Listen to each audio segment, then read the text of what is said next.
Hey guys! Welcome back to my channel and isang panibagong house tour na naman ang inyong makikita for today's vlog. Yes, it's a house tour for a brand new 2-story house for sale here malapit sa Davao International Airport. Obviously, it's a 2-story house, single attached. Yung pagka-attach niya guys sa back portion po siya. So meaning, both sides nito is may space siya and at the same time ang harap. So bago ko ipakita sa inyo ang kaloob-looban ng bahay, please don't forget to subscribe, like, and share. So upon entering sa main door ng porch entry, so ito yung view ng ating living area. Guys, this is a for sale house and lot, fully furnished po yan siya. So lahat ng makikita nyo, kasali po yan siya sa package. Since brand new po ang bahay natin, lahat ng mga kagamitan dyan, bago po lahat yan. Yan po ang details ng ating ceiling dito sa my living area at yan naman po ang ating details sa my TV rack. Let's see sa ating dining and kitchen area. Siya nga pala guys, ang lot area is nasa 150 square meters and ang floor area naman po is nasa 240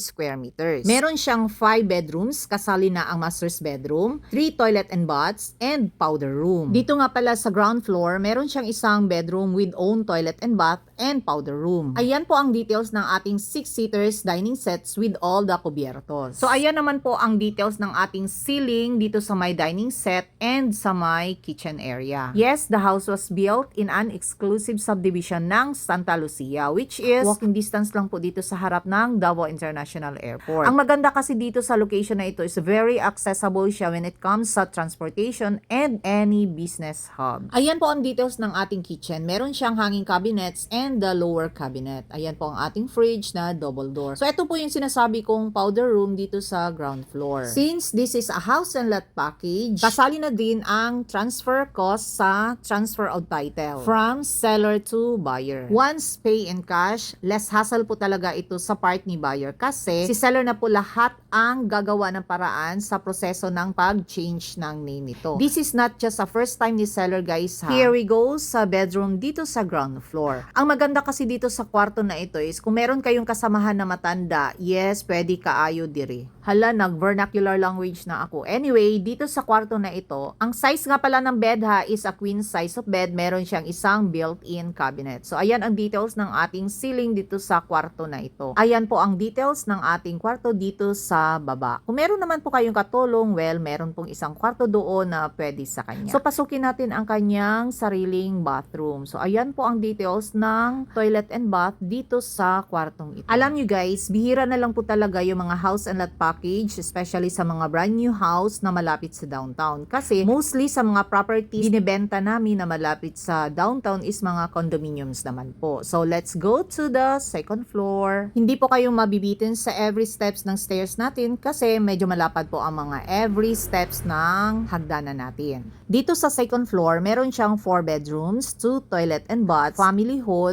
and the balcony. Yung balcony natin guys meron siyang access dito sa family hall and at the same time dito rin sa master's bedroom. Ayan naman po ang ating spacious hallway. So ayan po ang mga details dito sa mga rooms na yan. So una nating silipin ang master's bedroom. From stairs, nasa left side po si master's bedroom. So nag-iisang room lang po siya dito sa my left side guys ha. Dito sa family hall, na tapat lang po ng master's bedroom, meron po siyang isang couch. Kung meron po kayong idagdag ng mga appliances, siguro kaunti na lang po talaga like yung sa television, yun. And my light and water source na pala ang bahay.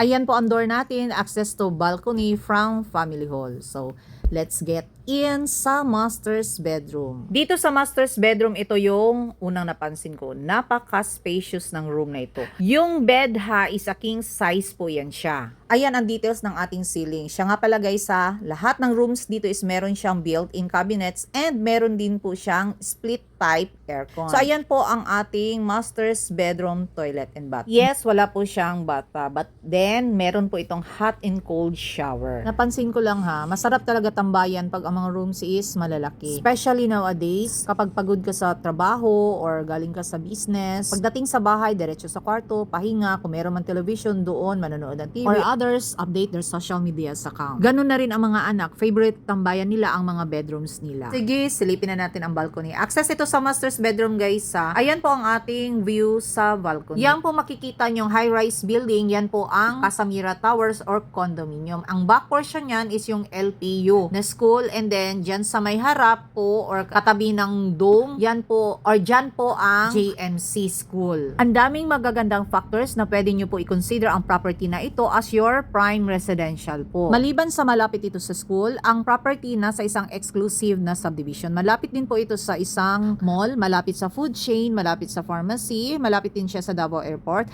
at ang dami pang malapit na pwede nyo makonsider dito. Okay, silipin na naman natin yung iba pang mga rooms. Actually, meron pang tatlo. So, ito na room is sapat lang ito sa isang stairs. Ito na room ha, meron siyang double size sa bed. So, pwede siguro dito yung katulong or kasambahay nyo. I mean, meron din siya sariling cabinet at saka naka-aircon din po yan ha. Then, next room na naman. So, itong room na ito is medyo spacious ito compared sa sinundan natin na view. Kasi ito na room, meron siyang built-in na cabinet. Ganon din naman yung isang rooms or other rooms. May kanya-kanya talagang mga cabinets. Meron din siyang sariling split type na aircon. So, ito yung kama niya is, hindi naman siya queen size of bed, but then, medyo malaki siya sa double size sa bed. Actually, guys, ang sinundan talaga na property nito is napabenta in just less than 1 month. Kasi nga, sa ganda ng location, ayun, mabilis na benta yung property. Considering the price, naku guys, ang bilis mag-appreciate ang value ng property pag ganito ang location. For the last and not the least, sa kwartong ito. For sure, babae ang pwede mag-occupy nito dahil sa feminine ambience ng room na ito. So, halos same features lang ang design ng kwartong ito sa katabi niya. Best deal na itong property na ito sa mga persons o mga buyers na super busy sa kanilang mga buhay or sa kanilang trabaho or even sa business nila. Ganon din yung nasa abroad. Kasi kung magpapatayo pa kayo ng bahay, yes, it takes time, it takes an effort and everything para masubaybayan ang construction ng bahay. So now, ito na yung pinaka-last na i-feature ko sa second floor. So ito yung common toilet and bath. And same, wala itong bathtub. But then, meron itong hot and cold shower. Kasi dito sa Davao, guys, gina-consider talaga namin na lagyan siya ng hot and cold shower kasi sa sobrang lamig ng tubig. Dumoy source ang water kasi dito. Yung iba nga is ginawa talaga nilang direct inumin kasi potable naman po ang klaseng tubig sa Dumoy. Pero yung iba bumibili naman kasi for the safe sa kanilang mga tiyan, meron kasi iba is sensitive talaga. So ito yung pinaka-exciting part na gusto nyo malaman. Kung magkano ang property na ito. Well, this is 22 million. Negotiable po yan siya guys ha. Magdepende na po yan sa inyo kung paano talaga nyo lambingin si seller. Actually, approachable naman talaga yung seller. When it comes sa price, nako guys, mabilis lang talaga ang ROI or return of investment. Ang daming nakabili ng mga properties dito. After 5 years, bawing-bawi na talaga sila.